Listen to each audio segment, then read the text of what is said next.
Good morning. Welcome to Mental Attire, the meeting series. In today's episode, our topic is dressed in peace, not pressure. And we're your hosts. I'm Cleopatra.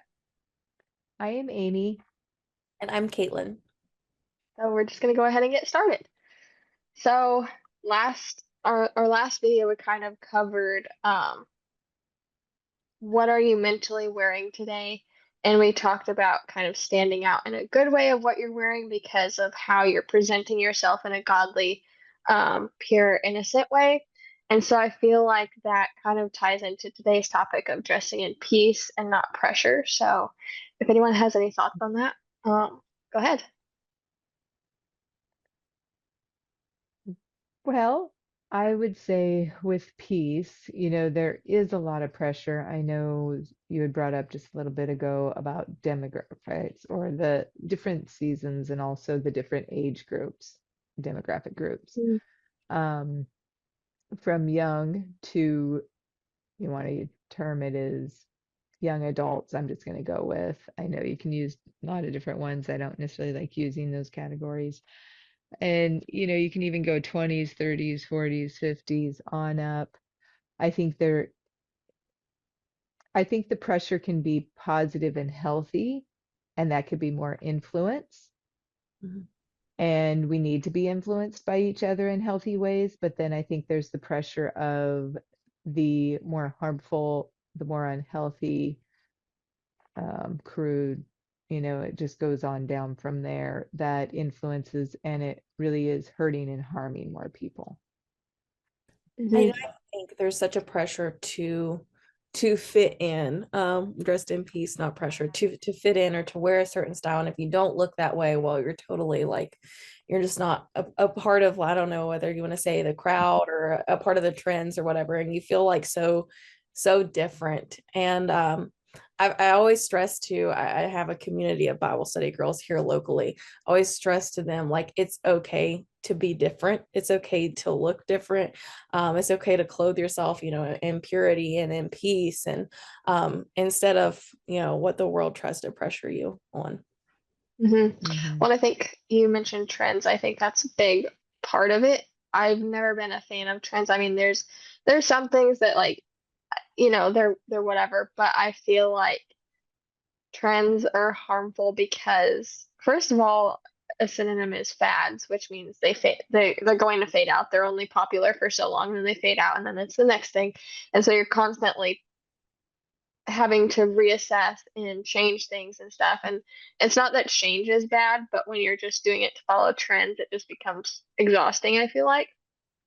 And so I think that kind of not being worried about, like you said, fitting in with the trends, Mhm. that opens up a whole door of possibilities to just not being worried about like fitting it in.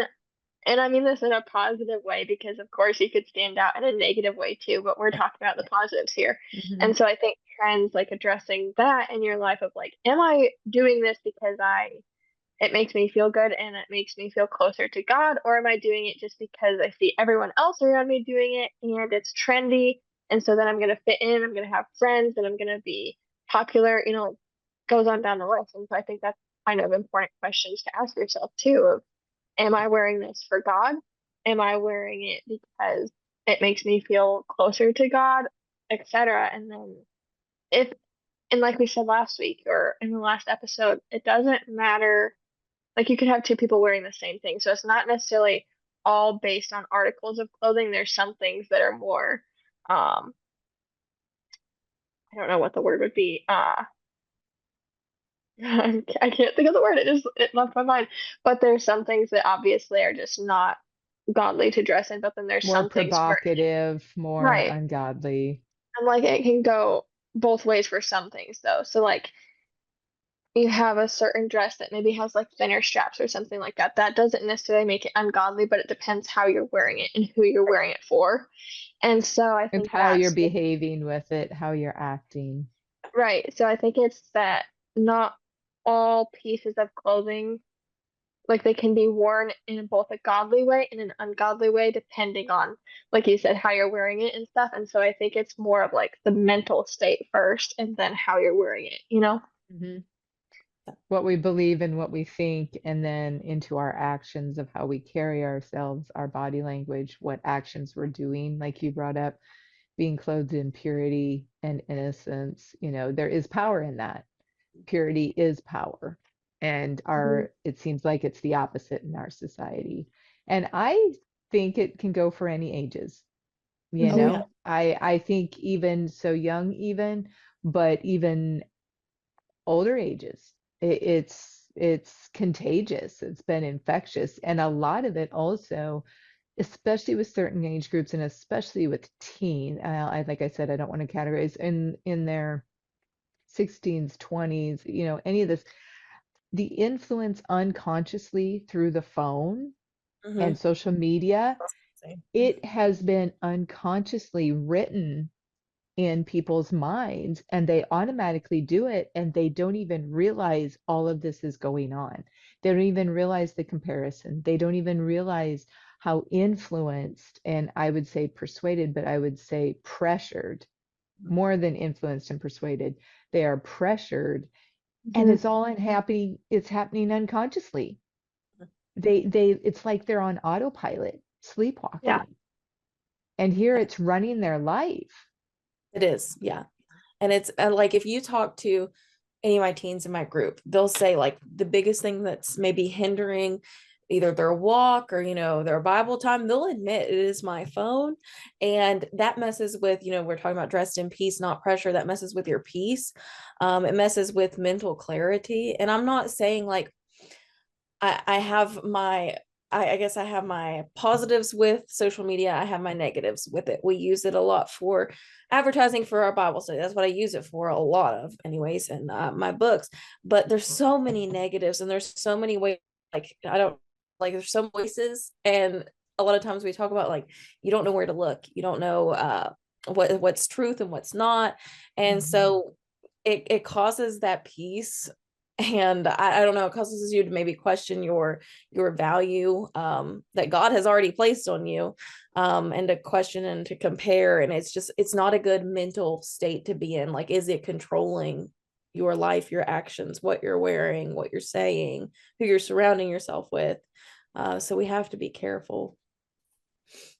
And I know you do your best to keep it on the positive and healthy and why you use social media. We actually went off of social media, so we are not using it at all.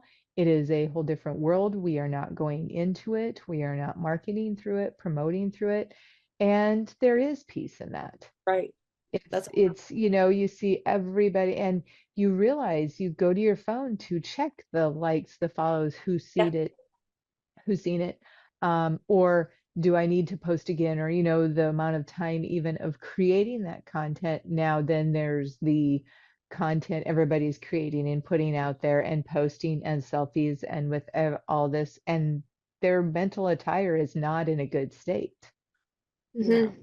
We are this is just causing more harm than good.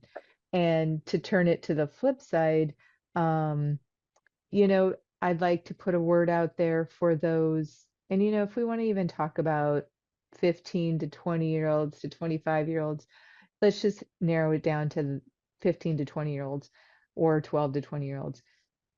Here's a message for you. I know it can be uncomfortable because all your friends are doing it. Know that you're not alone. We are here.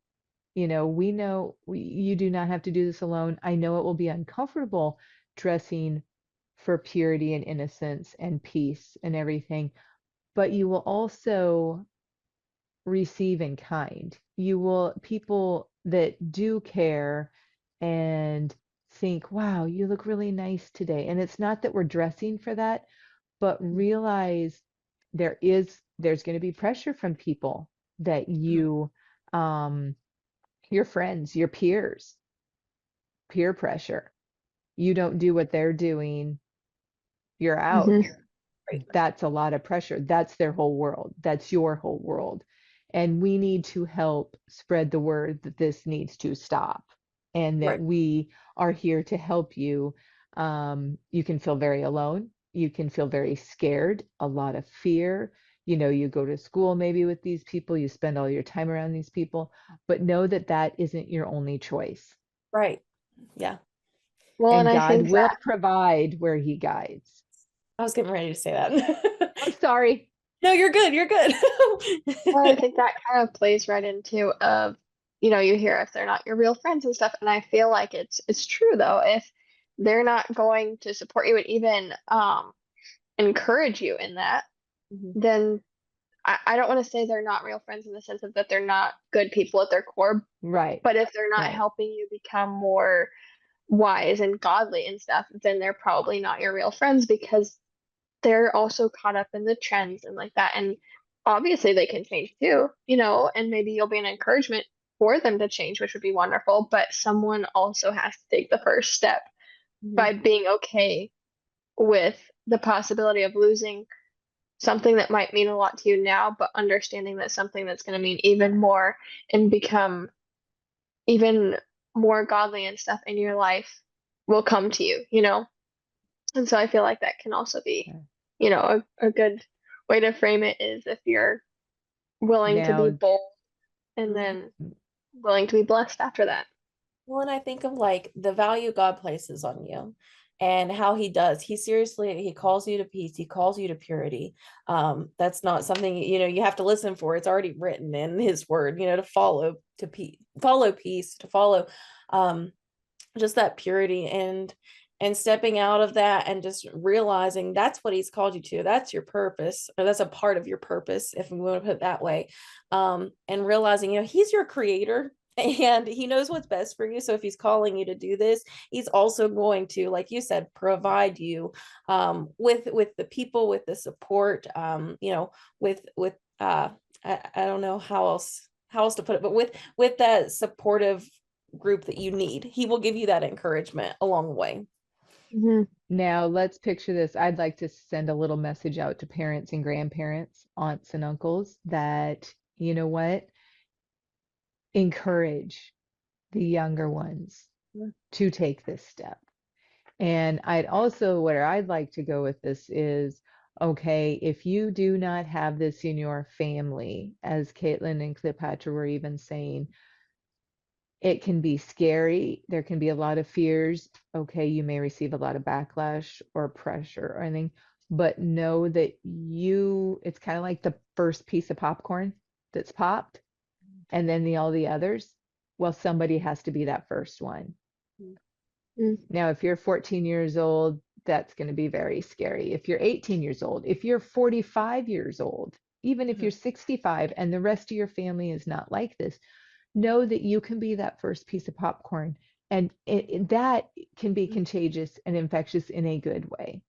Yeah. Hmm. That can be healthy because, and, but picture being one of these people and none of their family is like this. What steps do you think they can take? Just simple little steps right now that they could take. Well, I think if you're listening to this and you're willing to consider doing it, I think that's a good first step. I mean, I think that that's an important first step is just realizing, okay, I'm created for a purpose with I want to live my life with peace and purity at the forefront. So I feel like that's a good first step actually. Beyond that, I think it's just a matter of like we've talked about, you'll have to be willing to be different, and then it'll collectively around you, it will shift it. You'll meet more people, or more people around you will also make those changes too. Um, but I mean, I think it'll also just like listening to God, and it's not always easy to understand maybe in the moment of, but I don't understand why this is going to help me or why I need to change this, but it makes sense afterwards. And so I think just listening is also a good first or second step, however you want to frame it. Um, but then you also have to be willing. You can't just like Takes a lot say of something, courage.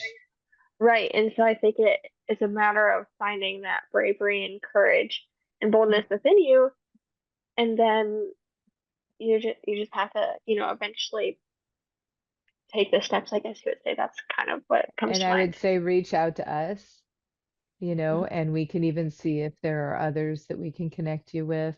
Right. Because I just try to picture, when you don't have that support system in your family or in your friends, your peers and everything, it takes a lot of courage. And, there's verses, I should compile them. I think I did somewhere that in our Bibles that sometimes we have to be willing to stand alone. That doesn't mean we have to, but sometimes we have to in order to get to the other side. John Maxwell, if anybody's ever heard of him, it's kind of like, if you're doing the trapeze and you got to let go of one side and they float to get to the other handle, that is what this is like. Is sometimes in that transition and transformation, you have to understand there's changes that they can feel very painful, they can feel very scary, but no, you've got to reach out, Mhm. and that's why we're doing this. We want to be able to connect people that of like-minded that are willing to do this. So that's my encouragement. Reach out, connect. Don't stay stuck. Don't keep going the opposite way. Peace is worth it, Mhm. you Hmm. know. The pressure is not. Do you ladies have anything else you can think of? I don't think so. Mhm. Well, we've a little recap. Choose, to dress in peace and not pressure when you're getting dressed in the morning. Picture, as Cleopatra and Caitlin have said, are we dressing for God? Who are we dressing for? Is it the trends? Is it the fads? You know, um, I can choose to be courageous for Mhm. God today. Even one tiny little step, and Cleopatra, you brought up being willing to. Hmm. And Caitlin's brought up the purity is power, Mhm. and pause long enough to do that. Take a few breaths and realize. And I don't know if you have any other recaps anybody wants to say. Well, on the last episode, we talked about the affirmations are great, but asking the question of what are you mentally wearing today, or what am I mentally wearing today, um, makes it more of an action step than just repeating. And I'm not saying there's anything wrong with that, but having even the question next to your mirror or wherever you're going to see it, so then you can look at it and actively ask yourself what you're mentally wearing today. What am I physically wearing from what I'm mentally wearing? And I think that's also a good action step too, is just, and that's continuous. I mean, I still do that, you know. So that's just a continuous thing that you can do every day. Um, but a great action step to kind of check yourself and just be a little bit more aware of what you're wearing and why you're wearing it. Mhm. Put a note on the back of your phone. Put a note, a reminder that comes up on your phone once a Hmm. day, or, multiple. Caitlin, do you have any recaps you want to cover? I'm sitting here thinking about like just if you think about Jesus and his followers, like he did the will of the Father amidst among pressure, among like so many people opposing him. He chose to do the will of the Father, and I think that comes down to like what are we going to choose to do ultimately? Like it's a choice. Are we going to choose to dress ourselves in that peace, or are we going to follow the pressure? Are we going to fall into that pressure? And you think about Jesus, and he didn't come to mingle in the crowd. That definitely wasn't his Yeah. will, but it was to be set apart, and to ultimately bring us salvation and eternal hope. So I think thinking about that and how you're dressing yourself in that, I encourage you like to dig yourself into the scriptures and to know who God says you are. And if Hmm. you don't know where to begin, contact us. It doesn't have to be complicated. It doesn't have to be hard, just simple, or just sitting with God. I'm a firm believer in quiet time. And the only other plug I have is this is for males just as much as females. Hmm. It applies to both, all ages, so, and parents, what we allow our children, you know, that's an important part for parents. So Well, thank you. We appreciate you being here. We are thankful for you and take care.